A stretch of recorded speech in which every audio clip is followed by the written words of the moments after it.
Every single season, the NBA community gravitates towards a couple prospects, regardless if they're actually the best prospects in the draft. In today's game, with social media and the ability to follow these players since they're in middle school, we see some players receive a ton of hype, sometimes warranted and sometimes not. In today's video, we're going to look at the most hyped prospect from every draft in the past 10 years and where they are now. We're less than 500 subscribers from 200,000. So I'd really appreciate it if you smash that button, smash the like button if you like the video, and let's hop into it. The 2011 draft has gone down as one of the best, as it featured the likes of Kyrie Irving, Kemba Walker, Klay Thompson, Kawhi Leonard, Nikola Vucevic, and Jimmy Butler. But for a while following the draft, it didn't look like that was going to be the case. Almost everyone from the 2nd to 8th pick was a disappointment considering where they were drafted, such as the 2nd overall pick Derek Williams and the 3rd overall pick Enes Kanter. Now for the most hyped player, it's a pretty close battle. In my eyes, it's between Kyrie Irving and JimmerRange. Kyrie didn't get to play much due to injury at Duke, but as a prospect, was gaining a lot of attention. Jimmer had just lit up college basketball and went into that draft as a household name. It's close, but I'm going to give the slight edge to Kyrie, with him being so far ahead of the next closest prospect and the attention he received, really being the first one-and-done Duke player Coach K really got behind. As we now know, that hype was pretty fair. He would have an incredible rookie season, taking home Rookie of the Year. At 23 years old, he would win his first NBA championship, and now at 28, he's on the Brooklyn Nets alongside James Harden and Kevin Durant, looking to get his 2nd title, and he's definitely doing his part as he's averaging 28 points, 6 assists and 5 rebounds, shooting 52% from the field and 42% from 3. In 2012, there wasn't much competition for Anthony Davis. While it's far less common to have a big man be the most hyped player from a class, he came out of high school as a top recruit, went to a Kentucky team growing in popularity, where you'd have one of the best freshman seasons we've seen, leading his team to an NCAA title. It's hard to say who was receiving the 2nd most hype. It was probably his teammate Michael Kidd-Gilchrist or Duke guard Austin Rivers. Anthony Davis is another guy who's undoubtedly reached or even exceeded every single expectation. He made his presence known very early on, and while he struggled winning, this past season he teamed up with LeBron James on the Los Angeles Lakers and won his first NBA title. They've both been dealing with injuries, but again, are contenders to take it home. The 2013 NBA draft is actually a really tough one, and there's no obvious answer. At the time of this draft, it was looked at as very weak, while it ended up producing some solid talent like Rudy Gobert, CJ McCollum, and Giannis. Going into the draft, the top prospects were super unclear, and there wasn't really anyone getting a lot of hype. I think this one was probably Trey Berk, who went with the 9th pick after a dominant sophomore season, winning Naismith Player of the Year and leading Michigan to the NCAA title game, averaging 19 points and 7 assists, shooting 46% from the field and 38% from 3. It was clear pretty early on in his NBA career that he just wasn't going to be the player we expected. As a rookie, he shot just 38% from the field and 33% from 3. Since then, he's bounced around from team to team all over the league, but over the past couple seasons, has really grown into a solid role player, currently on the Dallas Mavericks, averaging 7 points on solid efficiency. 2014 is an easy one. There's a lot of hype players from this class, such as Doug McDermott, Nis Stauskas, Marcus Smart, Aaron Gordon, and Jabari Parker, but this one's Andrew Wiggins. He came out of high school as one of the most hyped prospects we've ever seen, being praised as the best prospect since LeBron James and the next Kobe Bryant, even by Kobe Bryant. While his freshman season didn't do much to raise his hype, I really don't think this one's a question. He would go with the number 1 pick to the Cavaliers and was later traded to the Minnesota Timberwolves.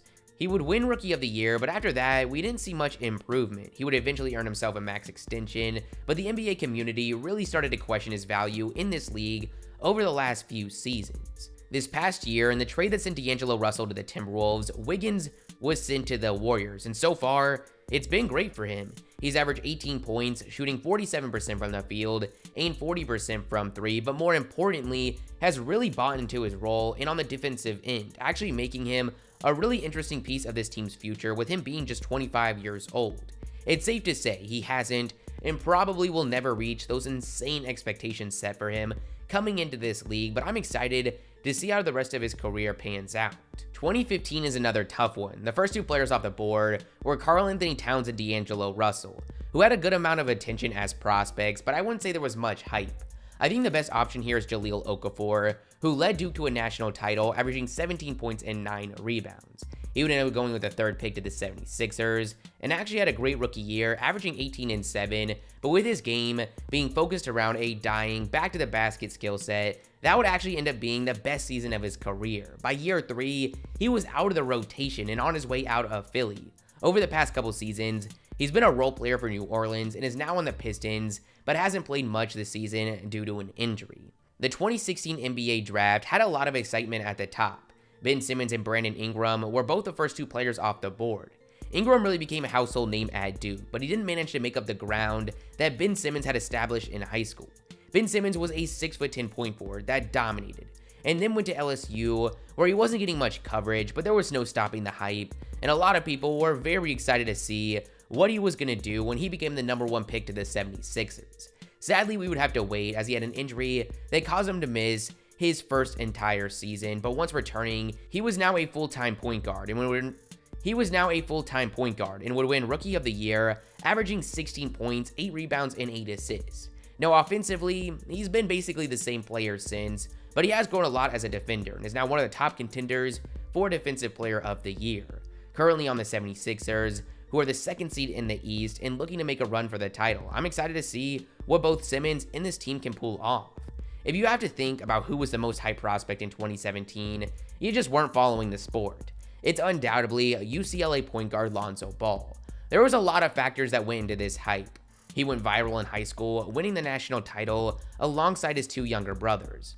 He then went to UCLA, where he averaged an insane 15 points, 8 assists, and 6 rebounds, shooting 55% from the field and 41% from 3, leading them to the #1 offense in the country. And he had the most outspoken father we've ever seen in LeVar Ball. I'm not sure if we're ever going to see a prospect being talked about as much as Lonzo going into that 2017 draft. He would go with the 2nd pick to the Lakers, and with by far the most eyeballs on him than any other rookie, he would end up having a pretty disappointing season, shooting 36% from the field and 31% from 3.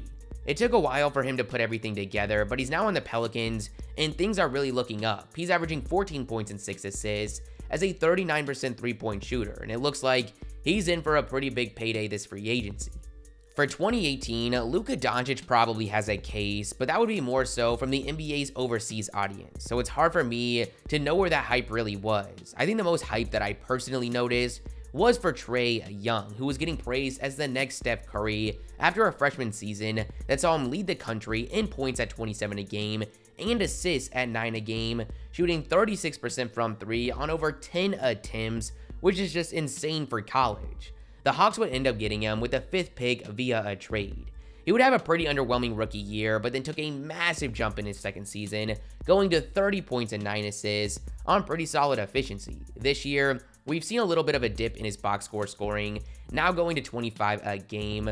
He's shooting with pretty similar efficiency, but most importantly, he's experiencing a lot more team success with the Hawks in the playoff run, which is a great outlook for the rest of his career. 2019 is another one you don't have to think about. Zion Williamson went viral in his sophomore year of high school.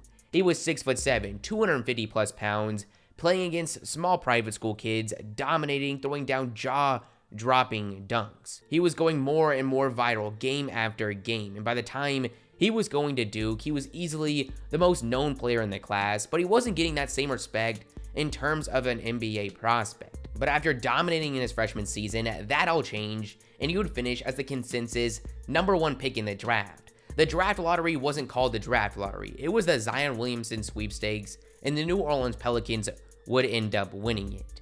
He only played 24 games as a rookie, but averaged 23 points and 6 rebounds. This season, he's averaging 26 and 7, earning him his first All-Star appearance in just his 2nd year. It looks like he's got an amazing future ahead. For the 2020 draft, there was a clear most hyped player in LaMelo Ball, but he wasn't given that same credit as a prospect that we had saw with Zion in the previous season.